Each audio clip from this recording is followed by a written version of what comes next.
Tervehdyksiä hyvät ystävät, mitä Kiinassa todella tapahtuu, mistä media on vaiennut jo pitkän aikaa, jopa vuosia. Nyt sinä voit seurata raporttia.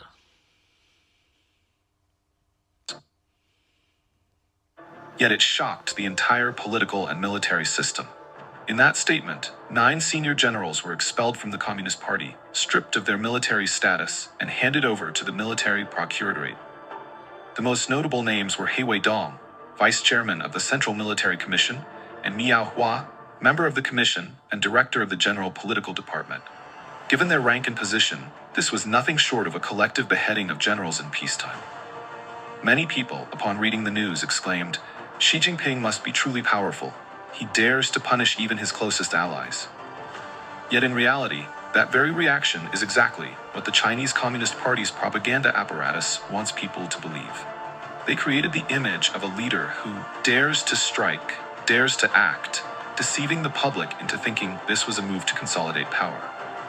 But if one reads carefully and understands how the Chinese political system operates, the truth is the opposite. This 500-character statement was not a symbol of Xi's authority, but a death certificate for his control over the military. The first thing to notice is that the announcement did not come from the propaganda department or the general office of the Central Committee, but from the Ministry of National Defense. Within Beijing's power hierarchy, the Ministry of National Defense is merely an administrative branch and does not have the right to issue major decisions related to the Central Military Commission unless a more powerful figure has given the green light. And that person is Jan Yushia, the executive vice chairman of the Central Military Commission, regarded as the uncrowned king of China's military today. He has been behind the entire year-long purge campaign, removing one by one the members of what is known as Xi's personal army. Since the arrest of Defense Minister Li Shangfu in June 2024, Jan Yushia has quietly carried out a highly sophisticated campaign, simultaneously purging and consolidating power, under the banner of anti-corruption and enhancing combat effectiveness. This is the same tactic Xi Jinping himself had used for 10 years to wipe out his political opponents. Now, history repeats itself. Only this time, the people being purged are no longer the big tigers of the past, but the very generals Xi once considered his own right-hand men. In fact, those 500 characters form a political obituary written in the language of the party. The statement no longer included the familiar phrase, "under the guidance of Comrade Xi Jinping," which had appeared in every important political document for more than a decade. The disappearance of those few words, for political observers, is a clear signal of who is actually holding the pen. When the military can issue its own announcement and deliver its own verdicts without citing the will of the central leadership, it means only one thing. The man holding the gun is no longer the one holding the seal of power. The fractured line of power. If you look at the entire process over the past year, you'll see that Xi Jinping's control over the military didn't collapse overnight. It fractured gradually, like an old tree, rotting from the inside, until the storm of October 17th swept through and tore it out by the roots. The first crack appeared in June 2024, when Defense Minister Li Shangfu suddenly fell from grace. That was the first blow that shook Xi's entire military network. Li had been the face of China's military equipment and modernization programs, a technocrat who rose through the defense industry and whom Xi trusted for being both machine smart and people smart. But few realized that Li Shangfu was actually a man of Jan Yushia. The two had worked together in the military equipment system. One controlled the organization, the other handled the technology. Their relationship as close as hand and glove. So when Xi moved to arrest Li Shangfu, thinking he was killing a chicken to scare the monkeys, he didn't realize he had just awakened a much larger serpent. From that moment, Jan Yushia began to move. By July 2024, during the third plenary session of the 20th Central Committee, rumors spread that Xi Jinping had suffered a health incident, even temporarily withdrawing from several internal meetings. Of course, nothing was officially confirmed, but to analysts, that was a sign that something had gone wrong inside Zhongnanhai. In China's political lexicon, a health issue of this sort often signals a temporary suspension of decision-making power, or even isolation, rather than a genuine illness. Changes in meeting schedules, adjustments in attendance lists, and Xi's disappearance from Xinhua news agency reports for several consecutive days. These were the first visible cracks in the wall of authority. Then, from August 2024 through mid-2025, Jan Yushia quietly launched a selective purge of generals. Every few months, there were whispers. A general is under investigation. A deputy commander has been detained. A department head in equipment procurement has been dismissed for corruption. One by one, people disappeared. None reappeared. At the time, international media believed Xi Jinping was tightening his grip through an internal purge. But now, in hindsight, it's clear. This was Jan Yushia's campaign, executed so skillfully that even veteran observers were fooled. Each time one of Xi's loyalists fell, Xi thought he was cleaning house, when in reality, he was being stripped of his armor, layer by layer. And then came October 17, 2025, the killing blow. 9 senior generals, the pillars of Xi's entire military apparatus, were felled in a single day through a single announcement. In less than 24 hours, the brain, arms, and heart of his military power were all removed. If political power were a bloodstream, this was not a slow bleed. It was an arterial cut, severed in one stroke. What made this event so extraordinary was its first time ever, nature, in the Communist Party's 100-year history. Since its founding, the CCP has gone through countless internal purges, from the anti-AB Corps campaign in Jinggangshan to the Yan'an rectification, the Cultural Revolution, the Lin Biao incident, even the Tiananmen crackdown in 1989. But they all shared one thing in common. They unfolded gradually, in waves behind closed doors, with internal investigations preceding any public announcements. Never before had nearly 10 serving generals, including members of the Politburo, been expelled and handed to the military prosecutors in a single day, without any formal meeting or procedural review. Compared with Mao Zedong's political purges, at least Mao used mass campaigns to justify his actions. This time, there were no campaigns, no slogans, just a cold, concise, and irrevocable document. And compared with Xi Jinping's own anti-corruption drives of the past, the fall of Xu Chaiho, Guo Boxiong, Fang Fenhui, and Zhang Yang, the contrast is stark. Back then, Xi took down one at a time, spacing cases months apart, creating the illusion of a methodical process. But this time, Jan Yushia tied 9 heads together with a single rope and hung them on the city gate for all to see. This was no longer anti-corruption, it was political extermination. A major question arises: why October 17? The answer lies in timing. Just 3 days later, on October 20th, the CCP's 4th plenary session was set to open, gathering hundreds of Central Committee members from across China. By procedure, the expulsion of Central Committee members like He Weidong and Miao Hua required approval by the full assembly. But Jan Yushia didn't want debate or delay. He struck first, announcing the results before the meeting convened. From a political perspective, it was a masterstroke. It turned what could have been a contentious plenum, one where the balance of military power might be challenged, into a mere ceremonial formality, rubber-stamping a decision that was already fait accompli. And more importantly, it sent a message to the entire party. The game is over. Don't even think about overturning the board. Dissecting the 9 nerve centers. When that 500-character announcement was released, most people saw only 9 names. But each of those men controlled a vital nerve point, together forming a closed circuit of power that Xi Jinping had spent more than a decade building. And in a single day, that entire circuit was cut, like a high-voltage cable severed in one strike, leaving Xi's entire command structure paralyzed. At the top level, the brain of the military. The man removed here was He Weidong, vice chairman of the Central Military Commission. He had been Xi Jinping's special card. Before the 20th Party Congress, he was merely the commander of the Eastern Theater Command. Yet Xi broke all promotion norms, skipping 3 full ranks to elevate him straight to vice chairman of the CMC, over dozens of senior generals. The purpose was clear. Xi needed a supervisor general, someone he could plant inside the CMC to keep an eye on Jan Yushia, who already held real operational power. The second level, personnel and political control. Here we find Miao Hua, director of the General Political Department, and He Hongjun, executive deputy director. Both men hail from Fujian, part of Xi's Southeast Army, the faction rooted in the province where Xi worked for nearly 20 years. Miao Hua was the architect of Xi's personnel tree within the army, managing political officers, propaganda, and middle-tier commands. In short, he held the pen and the seal, controlling the rosters of appointments, promotions, and commendations. When Miao Hua and He Hongjun fell, the entire pipeline for promoting Fujian-aligned officers was severed. Every general they had once elevated suddenly became a political liability. A single review could drag them all down. Xi not only lost his ability to appoint loyalists, he also lost his main tool for ensuring loyalty within the ranks. The third level, the operational brain, the real-time command hub. That role belonged to Wang Shubin, Executive Deputy Director of the Joint Operations Command Center under the CMC. This center was one of Xi's proudest institutional reforms, the system that centralized command authority from 6 military regions into a single operational network.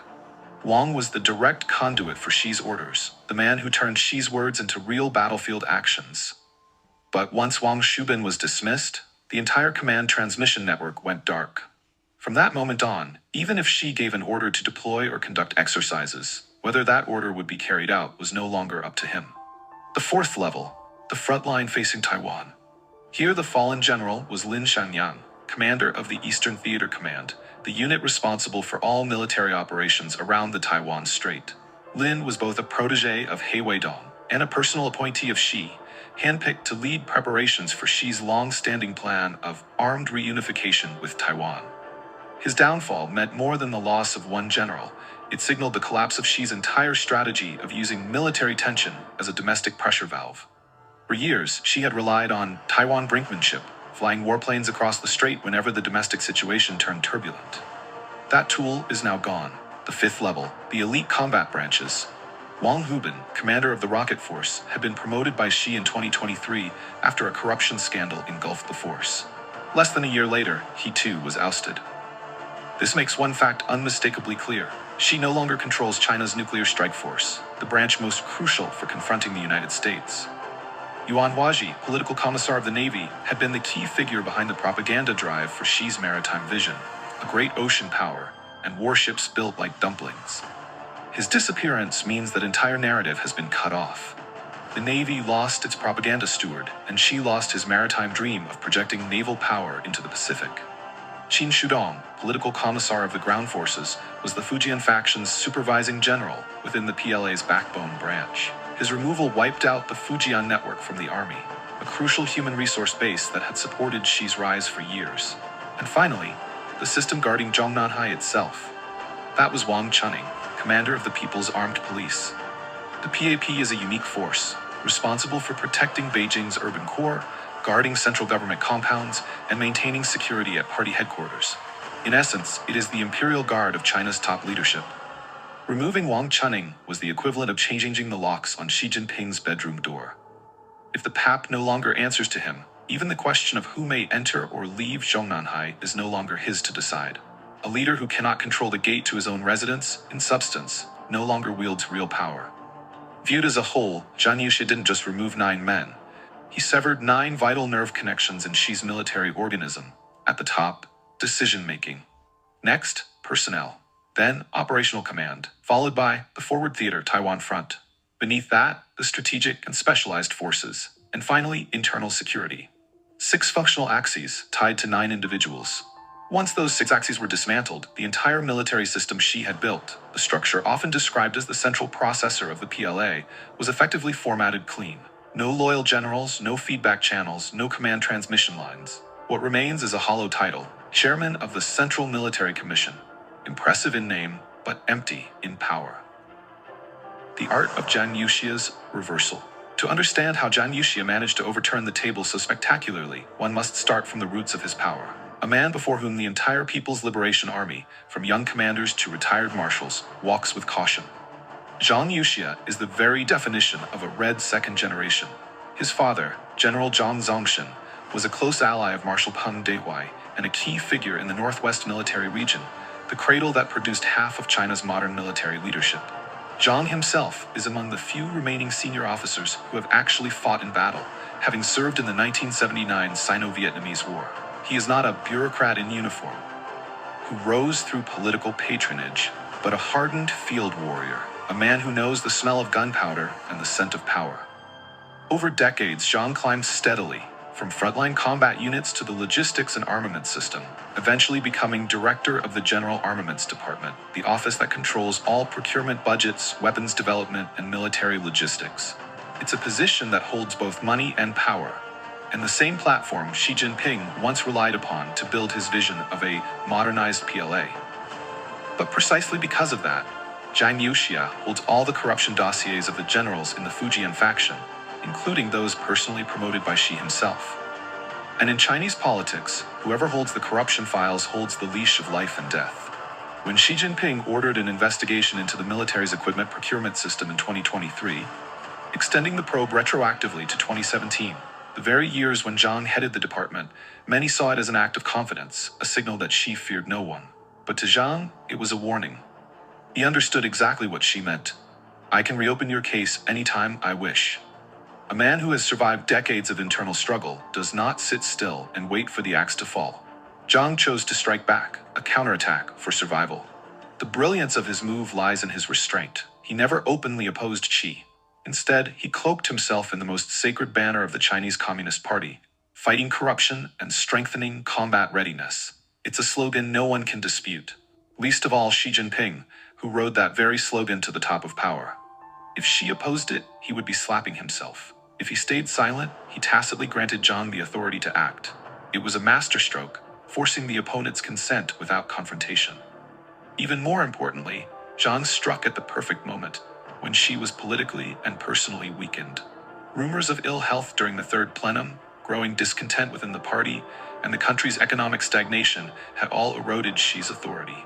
Against that backdrop, Zhang raised the flag of military rectification, brandishing corruption evidence from the Fujian clique as his weapon. Every target he hit was guilty. The system was riddled with secret deals in weapons procurement and military land transactions. Zhang didn't just have a legal pretext. He had a communication strategy. On October 17th, at the exact moment he released the list of 9 generals punished, the Ministry of National Defense, under his command, also issued a tough statement toward the United States and Taiwan. Playing the Taiwan card is playing with fire. 2 announcements, one day, one spokesperson. It was a dual-track media operation. Domestically, it sent the message, the army is now clean and united under new leadership. Externally, it projected, China remains strong and in control.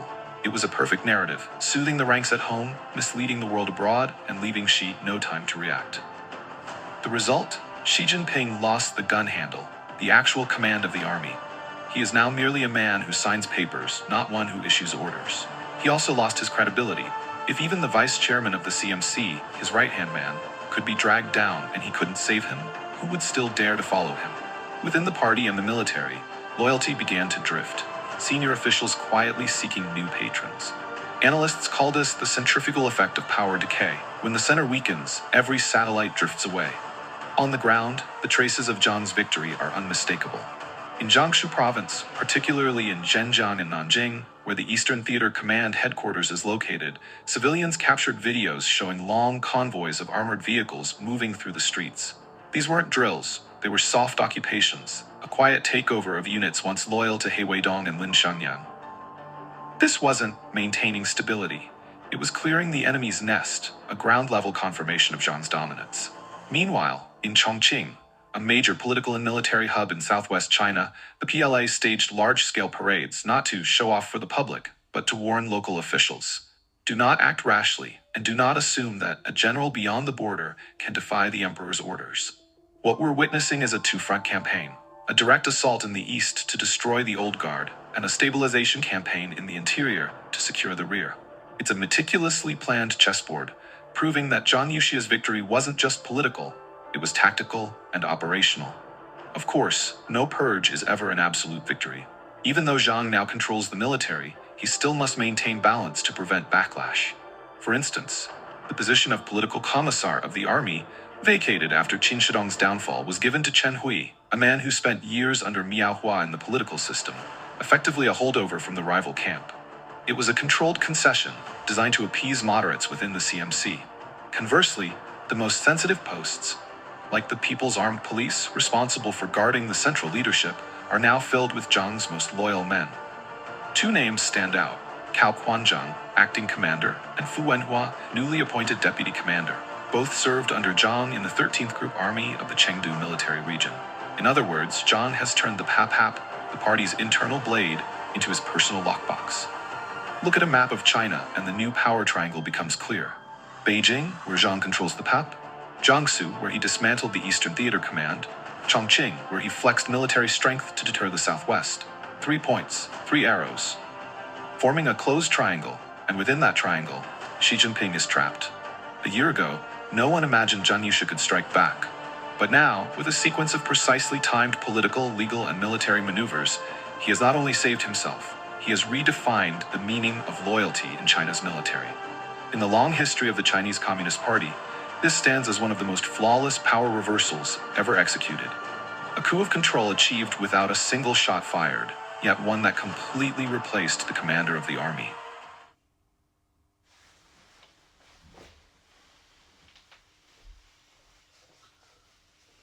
Tässä oli mielenkiintoinen totuus. Ladies and gentlemen.